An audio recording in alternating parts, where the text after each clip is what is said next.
Bismillahirrahmanirrahim. Assalamualaikum warahmatullahi wabarakatuh. Ya, ketemu lagi dengan Pak Pram di mata kuliah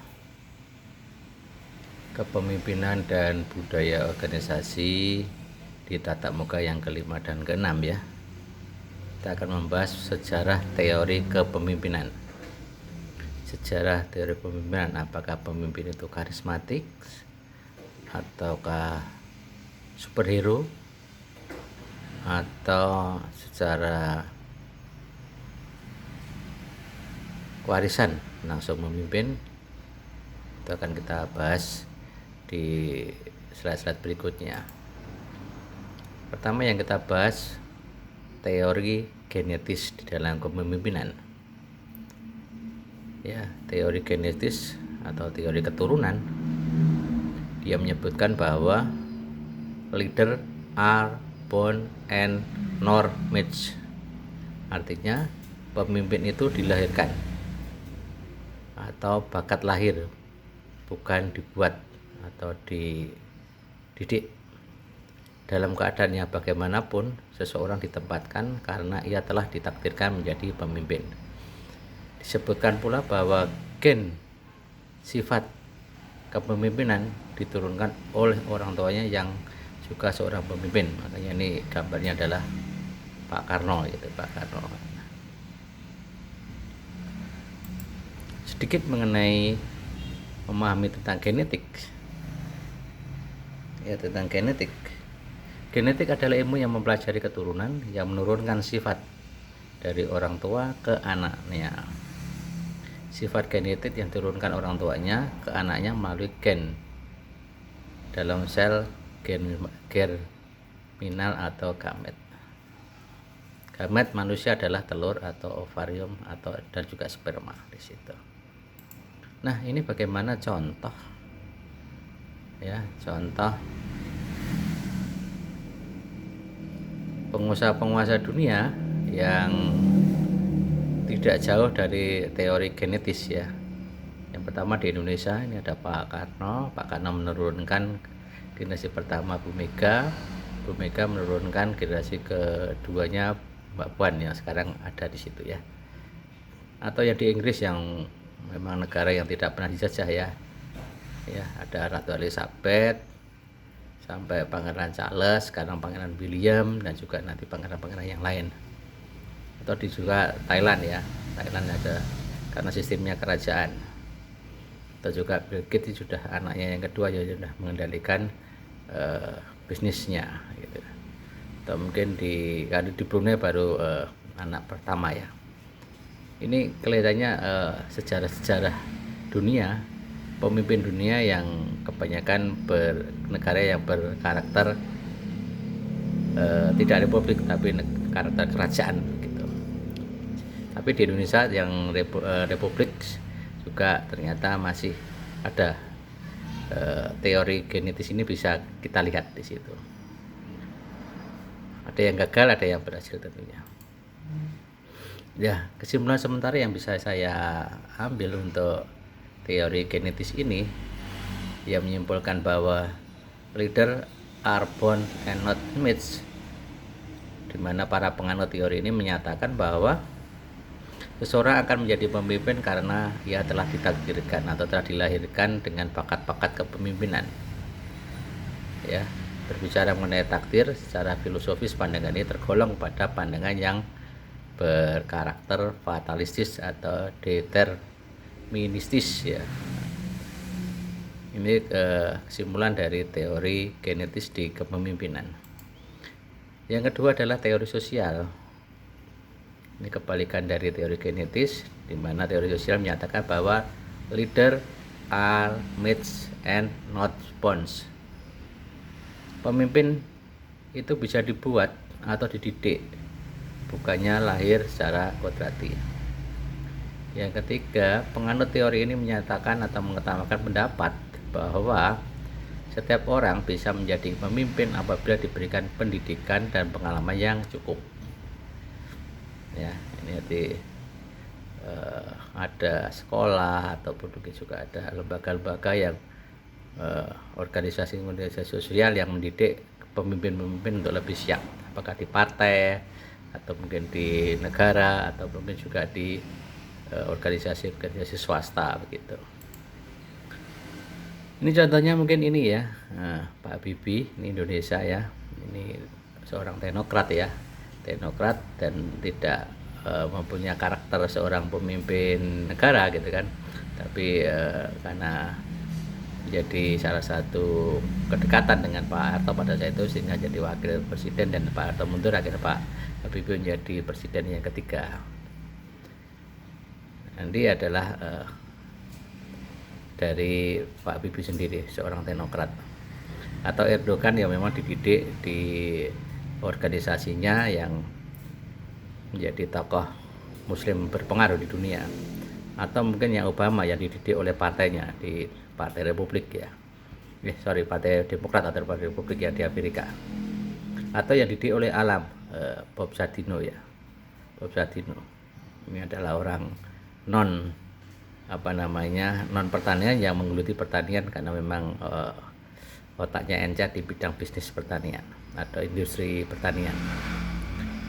Kata-katanya cukup menarik, orang goblok terus belajar sambil praktek, orang pintar berhenti belajar tanpa praktek, orang goblok cari cara, orang pintar cari alasan, sehingga dia lebih mengedepankan orang goblok karena dia terus bekerja, berusaha dan mencari cara, tidak mencari alasan.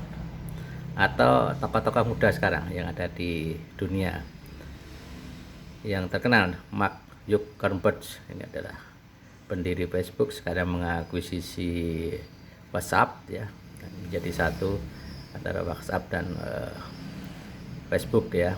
Atau juga yang Bukalapak, Ahmad Zaki, atau mungkin yang Kevin yang Gojek, atau yang Jack Ma yang mendirikan marketplace Alibaba ya, ini cukup bagus juga. Atau seorang pensiunan jenderal ya, pensiunan jenderal yang menjadi tokoh KFC di dunia begitu. Ini contoh-contoh yang diambil kebijakan dari Pak Habibie ya pada saat itu ya, mulai dari menyelamatkan kondisi Indonesia gitu kan. Nomor 2 adalah menenangkan nilai tukar yang sempat jatuh pada saat itu ya, juga reformasi ekonomi, juga melepaskan diri dari jeratan IMF yang cukup terkenal pada saat itu, dan juga menyehatkan sejumlah perbankan yang nyaris ambruk dan lainnya. Itu kondisi penyelamatan Habibie yang cukup fundamental pada saat itu. Atau contoh yang diambil kebijakan oleh Jack Ma, gaya kepemimpinan Jack Ma adalah gaya kepemimpinan yang demokratis dan karismatik. Dia mengakomodasi dari pendapat-pendapatnya karyawan, anak buahnya, untuk menjadikan suatu keputusan yang bersifat memenangkan sebuah kompetisi dan meningkatkan kinerja dari perusahaan, dan juga karismatik. Kata-katanya cukup menjadi motivator bagi seluruh karyawan yang dia miliki. Bagaimana contoh kebijakan yang diambil oleh McDonald? Ya, McDonald. Tahun 1937 masyarakat Amerika mulai gantung dengan yang namanya mobil. Dimulai dari kakak beradik Dick and Moore berinovasi dengan membuka kedai khusus yang bisa memesan dari mobil. Ternyata bisnis itu meraih sukses yang luar biasa. Menu andalannya adalah hot dogs, gorengan atau franchise, burger, roti, sandwich, Coca-Cola, dan juga aneka salad. Bisnis meledak, bahkan antriannya sampai panjang sampai di luar pintu. Inovasi dilakukan dengan menghapus pesanan dari mobil, fokus pada walk up customer, artinya orang yang berjalan ya. Mengurangi daftar menu, fokus pada hamburger. Perubahan menjadi berita di media dan mereka mendapatkan iklan yang gratis. Wah, ini sekarang iklan gratis itu adalah ya media ya. Itu teori yang kedua ya, teori sosial ya. Teori yang ketiga adalah teori ekologis. Teori ekologis adalah teori yang menyatakan bahwa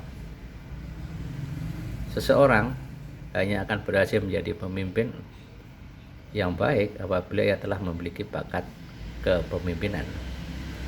Bakat tersebut kemudian dikembangkan melalui pendidikan yang teratur dan pengalaman yang mungkin berkembang lebih lanjut. Ini ekologis atau ekologis. Saya mengambil contoh ekologis itu ya salah satunya Jokowi, karena dia dari mulai bawah terus merangkak dari wali kota, gubernur sampai presiden. Teori ekologis adalah seseorang yang hanya akan berhasil menjadi pemimpin yang baik apabila telah memiliki bakat kepemimpinan. Bakat tersebut kemudian dikembangkan melalui pendidikan teratur, pengalaman kerja, dan memungkinkan untuk berkembang lebih lanjut. Teorinya Hans C. dan juga Blank-Schwartz dan dua berpendapat bahwa gaya kepemimpinan pada dasarnya merupakan perwujudan dari 3 komponen. Komponen dia sendiri, komponen bawahan, dan komponen situasi atau lingkungan di mana proses kepemimpinan itu diwujudkan. Rumusnya ini ya, K sama dengan F, P, B, dan S. Kesimpulan secara umum untuk teori kepemimpinan baik genetis, sosial, atau ekologis, yang pertama adalah gaya kepemimpinan barikannya merupakan pola tingkah laku yang dirancang untuk mengintegrasikan tujuan organisasi ya dengan tujuan individu dan untuk tujuan tertentu. Gaya pemimpin dari seorang pemimpin pada dasarnya dapat diterangkan melalui 3 aliran genetis, aliran sosial, dan aliran ekologis. Tugas pokok pemimpin khususnya di bidang pendidikan misalnya tentunya adalah mencapai tujuan di bidang pendidikan yang telah ditetapkan atau telah diharuskan. Oke, sekarang ke yang kedua, sifat dasar kepemimpinan. Apakah sifat dasar kepemimpinan itu bermuka 2, bertopeng, ini visualisasinya, atau sebagai pahlawan seperti perang Napoleon, Bonaparte, dan lainnya, petualang begitu, atau bersifat filosofis ya seperti Semar di dunia perwayangan dan lainnya. Kita melihat bagaimana kompetensi kepemimpinan dulu. Kompetensi kepemimpinan yang dimiliki seseorang yang nampak pada sikapnya yang sesuai dengan kebutuhan kerja dalam parameter lingkungan organisasi dan memberikan hasil yang diinginkan. Itu mestinya pemimpin harus berkompeten. Pengertian kompeten adalah keterampilan, adalah seperangkat kemampuan untuk melakukan sesuatu jabatan atau seperangkat kemampuan untuk memberikan kewenangan memegang suatu jabatan tertentu. Misalnya di lingkungan dunia pendidikan ada seperangkat keterampilan yang harus dimiliki kepala sekolah misalnya. Sebagai pemimpin pendidikan sekaligus sebagai pemimpin administrasi dan juga manajer pendidikan dalam melaksanakan sejumlah tugas dan juga yang lainnya gitu ya. Dan bagaimana dengan teorinya Causses and Posner 95? Ada 5 praktek mendasar pemimpin yang memiliki kualitas kepemimpinan unggul ya. Pemimpin harus menantang proses, pemimpin harus memberikan inspirasi wawasan bersama, memungkinkan orang lain dapat bertindak dan berpartisipasi, mampu menjadi penunjuk jalan dan memotivasi bawahan. Salah satu tindakan fenomenal Jokowi yang membuka keterbelakangan pembangunan di Papua ya, naik trail masuk ke beberapa yang medannya cukup berat, dia berani mengambil risiko yang tinggi. Salah satu gaya pemimpin yang cukup diapresiasi. Bagaimana dengan teorinya Barwash 96? Dia menyatakan bahwa beberapa kriteria kualitas pemimpin manajer yang baik antara lain ada 1 sampai 14 ya. Yang pertama adalah memiliki komitmen, ada visioner, disiplin yang tinggi, sampai memiliki dasar spiritual yang kuat ya, dan juga selalu siap melayani. Ada 14 kriteria yang harus dimiliki menjadi pemimpin atau manajer yang baik begitu. Ada yang namanya pemimpin yang berkarakter visioner.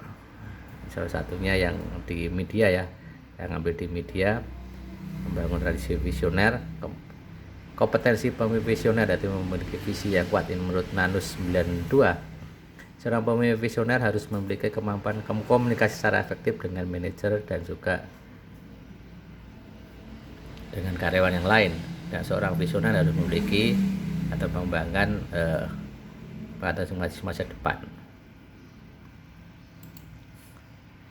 10 keterampilan yang harus dimiliki seorang pemimpin yang sukses. Tentukan visi, jelaskan visi, kenali gaya kepemimpinan Anda, kaderisasi pemimpin, sampai jaga keseimbangan hidup Anda. Jadi ada 10 keterampilan yang harus dimiliki untuk menjadi pemimpin yang sukses.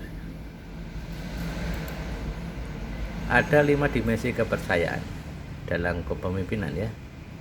Yang pertama adalah integritas, yang kedua kompetensi, yang ketiga adalah konsistensi atau istiqomah begitu, 4 adalah loyalitas, dan 5 keterbukaan.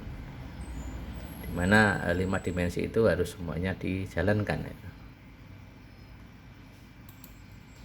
Bagaimana dengan tingkat pemimpin manajerial atau managerial level? Ya, di dalam perusahaan, di dalam managerial level itu ada 3 tiga level ya yang ada di satu manajemen. Yang pertama adalah manajemen lini garis pertama atau first line, kedua adalah middle management atau manajemen tengah, dan yang terakhir adalah top management atau yang manajemen puncak, ini yang bosnya di sini itu. Jadi ada manajemen garis pertama, manajemen menengah, dan manajemen puncak.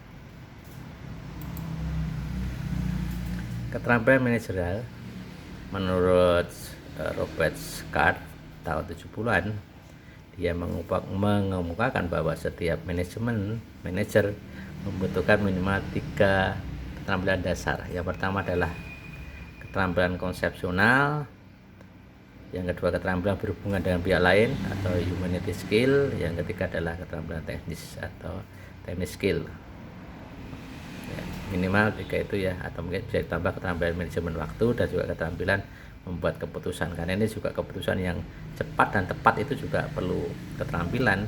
Manajemen waktu juga keterampilan, jangan sampai kehilangan momen di situ ya.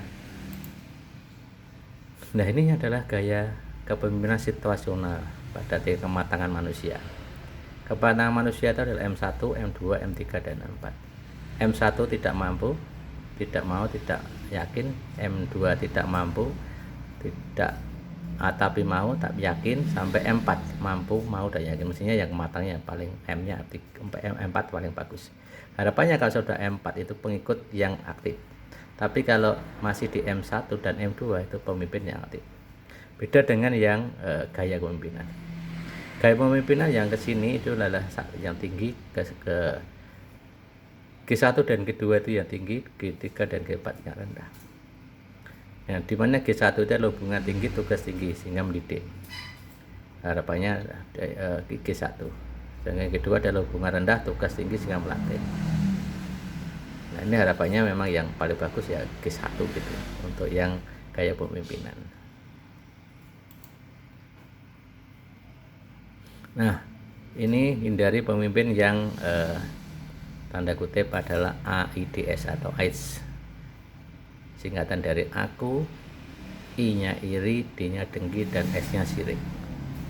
Nah, ini harus dihindari ya, ini harus dihindari. Pertanyaannya, apakah saya bisa menerima kritik ya. Yang kedua, apakah saya terlalu suka mencela orang lain. Yang ketiga, jika terjadi ketidakberesan, apakah saya menyalahkan semua orang kecuali saya. Yang keempat adalah apakah saya berprasangka buruk. Ini pertanyaan-pertanyaan yang harus dijawab, harus dijawab oleh seorang pemimpin ya, seorang pemimpin. Ya, trik itu bila jawabannya iya lebih besar dari 2, Anda bisa kepala. Ya. Bagaimana untuk mengurangi kepala yang kebesaran gitu ya? Mintalah teman Anda untuk menyebutkan 4 hal yang tidak baik tentang Anda. Itu namanya penyakit hati, kalau di ustadz bilangnya penyakit hati ya. Iri, dengki, emosi, emosional, dan lainnya itu ya, seperti itu. Oke. Salam super, thank you. Selamat belajar, sukses selalu untuk Anda semua. Terima kasih. Assalamualaikum warahmatullahi wabarakatuh.